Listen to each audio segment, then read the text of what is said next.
کہتے سویرے سویرے آیا تو کہنے لگا حضور مجھے توبہ کرا دیں، آج کے بعد نہ جھوٹ بولوں گا، نہ حرام کھاؤں گا، نہ شراب پیوں گا۔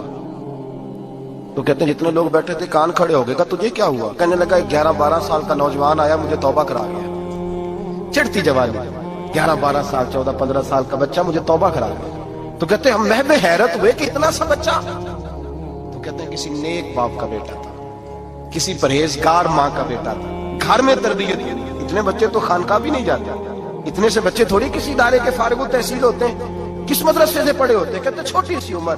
تو کہا جناب آپ کو کیسے ملا؟ تو وہ شخص کہنے لگا حضور کل میں گیا بازار، میں نے بغداد کے چوک سے 10 کلو مچھلی بھی خرید لی اور کچھ اور ضرورت کی چیزیں بھی، مہمان آنے تھے، وہ سارا کچھ خرید کے میں جب نکلا تو سامان زیادہ ہو گیا۔ چوک میں مزدور بیٹھے ہوتے تھے، میں نے کہا بھئی میرے ساتھ فلاں محلے تک سامان پہنچانا ہے۔ وہ بچہ کہنے لگا چچا اگر میں چلوں تو، میں نے اس کو ایڈریس وغیرہ بتلایا تو 3 دینار مزدوری طے ہو گئی سامان گھر پہنچانے کی۔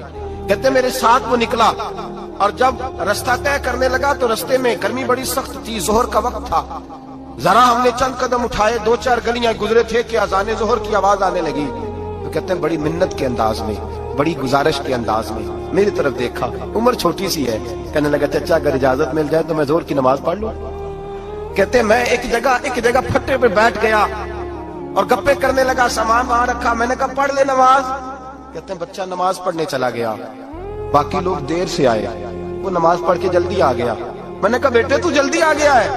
کہنے لگا اس لیے جلدی آیا ہوں کہ آپ یہ نہ سمجھے یہ کام چور ہے، میں نے نفل چھوڑ دیے ہیں، فارغ ہو کے پڑھ لوں گا۔ کہتے ہیں سامان اٹھایا، رستے میں گرمی شدت کی تھی، اس کا پسینہ بہنے لگا، میں آگے بڑھا، میں نے کہا بیٹے سامان تھوڑی دیر کے لیے مجھے دے دو، گرمی زیادہ ہے۔ کہنے لگا چچا کسی کا تربیت یافتہ ہوں، کسی نے ٹریننگ دی ہے، کہا ماں باپ نے کہا تھا حرام لقمہ گھر نہ لانا، کہا بات کیا ہوئی؟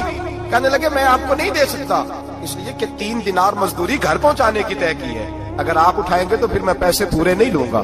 دامان نے توکل کی یہ خوبی ہے کہ اس پر پیبند لگے ہوتے ہیں پر دھبے نہیں ہوتے، میں پھر مزدوری پوری نہیں لوں گا، پیسے کم لوں گا۔ کہتے ہیں میں محو حیرت ہو گیا، اس جوان کی بات نے میرے سارے وجود تھر تھر کبا ڈالا کہ اس دور میں اس قسم کے لوگ۔ کہتے ہیں گھر لے گیا اس کو، میں سامان رکھا، میں نے کہا تم یہاں ٹھہرو میں 3 دینار مزدوری لاتا ہوں۔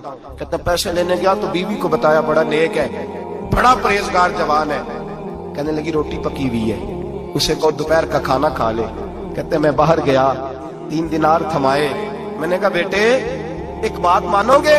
تو کہتے ہیں 3 دینار دے کے کہنے لگا اب تو آپ مالک ہو گئے، میں نے نمک کھا لیا ہے، اب تو ہر بات مانوں گا، اصلہ نال جے نیکی کریے نسلہ تاک نہیں بھول دے، میں اب ہر بات مانوں گا۔ تو میں نے کہا دوپہر کا کھانا کھا لو۔ کہتے ہیں اس کی گردن جو